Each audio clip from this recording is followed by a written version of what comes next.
What's up, Windwalkers? It's been a few weeks since my initial video going over the talent changes coming to Windwalker in Midnight, and now that there's been a few tweaks, changes, and removal of talents, it kind of feels like a good time to give y'all an update on how things are kind of looking.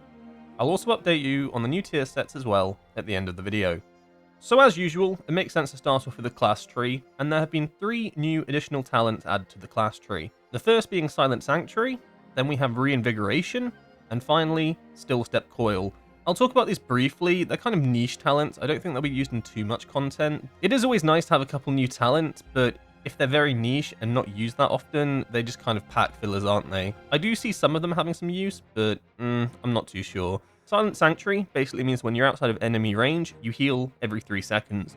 This is probably better for Mistweaver than it is for Windwalker, as generally speaking, in combat, you're never outside of 15-yard range of enemies, right?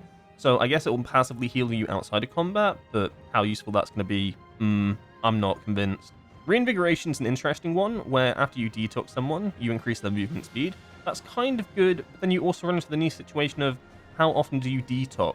In Season 3 of the War Within, pretty much 1 dungeon. In Season 2, maybe 2 dungeons. It's kind of super niche, and you have to take detox to run this. I don't see it, probably more of a Mistweaver thing as well. Still Step Coil is the one that I think probably has the most likely application in content, and this is because it applies Disable after you leg sweep. Disable essentially is an ability up here that is predominantly taken for PvP, and what it does is it decreases the movement speed of a target. So basically, after you leg sweep, you'll decrease their movement speed, which, you know, for most content, probably not that useful, but I could see its usefulness in Mythic Plus when you're trying to slow targets as well as CC them. I could see this one actually being taken in a lot of situations. Additionally, in this tree, there are 2 removed talents that are now undefined. However, the first one is actually Chi Wave, and I'm not actually sure that this has been removed. There's been no mention of it, so I think this might just be a mistake on Wowhead's part, so I'm not going to talk about this one really. The big change is down here, and that's the removal of Summon White Tiger Statue. Now, realistically, this talent sucked. It was super passive, you never thought about it, and honestly, it just did no damage. Even in big, massive AoE situations, it basically did nothing. It's kind of good that it's removed in a way, in the fact that this opens up a spot for something new. This talent was basically a dud, so not having it, not an issue, you won't even notice it. I think the most interesting part of this talent being removed, actually, is that there's been some speculation that potentially Teaching of the Monastery, up here, which is our passive ability where you gain stacks on Blackout Kick and then expend your Blackout Kicks all at once, it stacks up to 4, could actually be moved to the class tree, and I could see this being done. I think this has potential. It will open up some spots in the actual spec tree itself, and it allows us to take an extra talent in the class tree that isn't a dud and actually has big impacts on how we play our spec. So, although this is just speculation and theory and thoughts into it, I could see this being potentially done, and I'd be really happy for it. I can't really see what else would be added to the class tree, to be honest. I mean, they could just come up with whatever the hell they wanted, but I'm a very big fan of this theory at the moment, and I kind of hope that they do move this over to this side. So moving on to the spec tree, there's been quite a few removals, as you can see from all the question mark abilities on this side. We'll go through them one by one, starting off with this one over here. This was Storm Spirit Strike. Essentially, this was a talent where we summoned a clone that replicated some of our basic abilities after we casted Rising Sun Kick. Essentially, it was Storm, Earth, and Fire at home. No one was really a fan of this ability. It seemed kind of weak from the alpha testing. I'm kind of glad that it's gone, because the thing is, if they decided to stop giving us clones, and clones aren't meant to be an aspect of our gameplay, don't give us an extra talent that gives us a clone that doesn't do anything. So I'm glad this is removed, and it opens up a new talent spot for something that's actually interesting. We're now going to talk about the really big one, the big change in the talent tree, and you might be thinking, where's Zuin? Where's Zuin's Bond? They are no longer spec tree ability talents.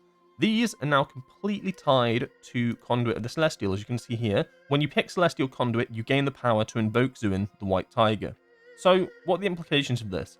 This means to have Zuin, you have to play Conduit. Shadowpan can no longer have Zuin, can no longer press Zuin, and it's no longer tied to your talents, and it doesn't take up 2 talent points. It's basically tied to just getting the Conduit of the Celestial ability. This is an interesting one. It's good for Conduit, because it means that they get Zuin. However, Shadowpan, it's kind of weird, because this is an ability that we've had through the entirety of the War Within. It's been fundamental to our rotation. It's our big cooldown ability. Shadowpan's lost it. It doesn't have that anymore.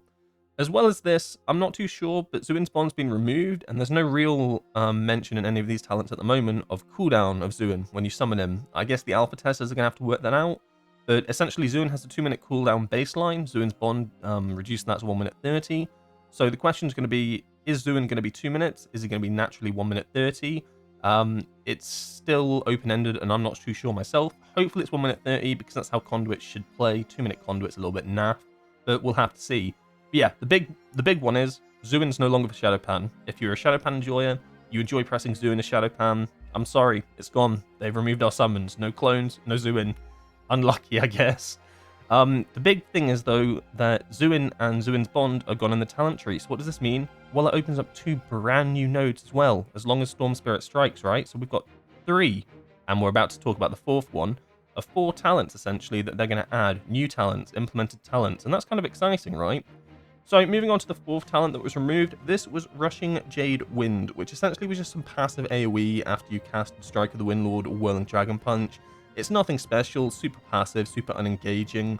I personally think this is a good thing because it did decent damage, so that's a bit of a downside because it was a decent damage dealer in the Season 3. However, it's a nothing burger, right? It doesn't really add anything to your gameplay, you don't really think about it.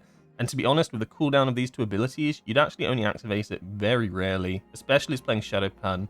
As Conduit of Heart of the Jade Serpent, you'd activate it a bit more, so get a bit more AoE out of it.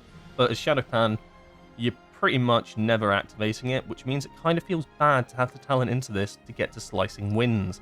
So hopefully they add something a bit more engaging over here, and that means that we won't feel too bad about getting down to Slicing Winds, which I could see being quite a fundamental ability for both hero talents. So, speaking of the 4 removed talents, there's actually speculation that there's an ability called Tornado Kick that's going to be added, which is basically an enhanced blackout kick, and honestly, I could see this being an ability they add.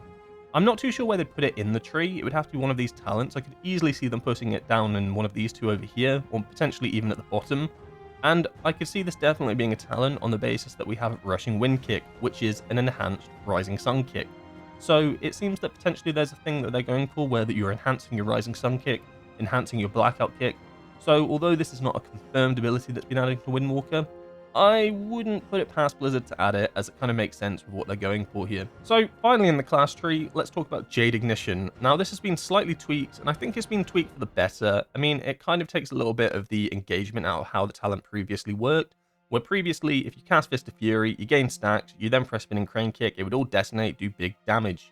Thumbs up. Now, basically what it does is every time you cast Spinning Crane Kick, it detonates and does some damage. It's become passive, you don't really have to think about it. You didn't really think about it in the War Within Season 3 unless you were really min-max tryharding.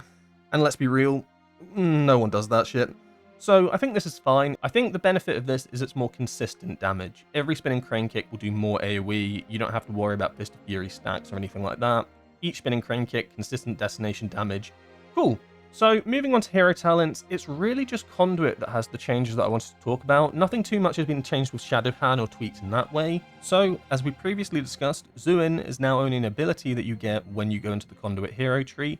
However, one of the big changes that I think will please a lot of people comes from this side of the talent tree here, where you have Yulon's avatar, which is essentially our Season 3 tier set for Heart of the Jade Serpent, where after you press Slicing Winds, you get the 4-second Heart of the Jade Serpent buff. This was how they initially implemented it. Now they've changed it. It's now after you cast Weapons of Order, which is our main cooldown, right? Our 1 minute 30 Storm, Earth and Fire clone replicant, It's, well, no clones, but you know what I mean. Basically, you're no longer forced to press Slicing Winds, you're no longer forced to take Slicing Winds with Conduit the Celestial.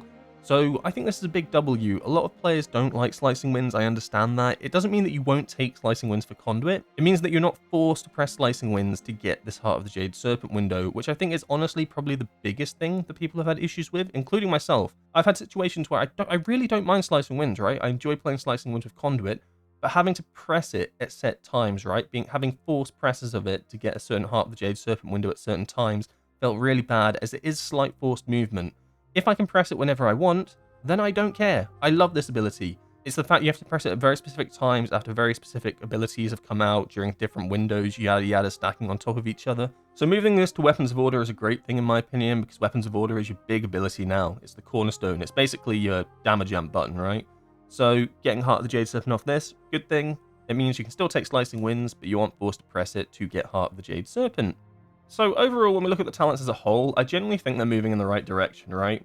They've seen some flaws in their current ideas and have rolled some back. they've removed others, and they look to be implementing new talents in the alpha build, so I'm pretty positive about this. I mean, currently at the moment we have 1, 2, 3, 4, 5, potentially 6 new talents that are going to come that they haven't decided on yet, that they're still implementing. And they've removed ones that people have had issues with, tweaked ones that they think are a little bit inconsistent, not too great. So I think things are moving in the right direction, you know. Only time will tell, but I'm pretty positive at the moment. So now let's talk about the tier set, right? Generally speaking, it isn't exciting, but let's be real, no tier set in Season 1 of an expansion is ever that exciting. So essentially, all the tier set does is it increases the damage of Strike of the Windlord and Whirling Dragon Punch, and it decreases its cooldown. That's it. It is worth mentioning that although both hero talents will benefit from this, obviously, I could easily see this being more Conduit favored, as a decreased cooldown means more Heart of the Jade Serpent windows, which is where a ton of Conduit's value come from, whereas, you know, for Shadowpan, all it kind of means is that you get an extra cast every so often. So you can see there's a little bit of a difference there, and why I might actually be thinking that it's a bit more Conduit favored, because you're getting more Heart of the Jade Serpents, which means more burst windows, which means more damage, which means more thumbs up. Anyway, I'm sure there's a ton more updates to come, but for now I'm pretty happy with the direction they're going. But as always, there is still plenty that needs to be done, that needs to be tweaked, and that I do have concerns with. Alright, catch you in the next one.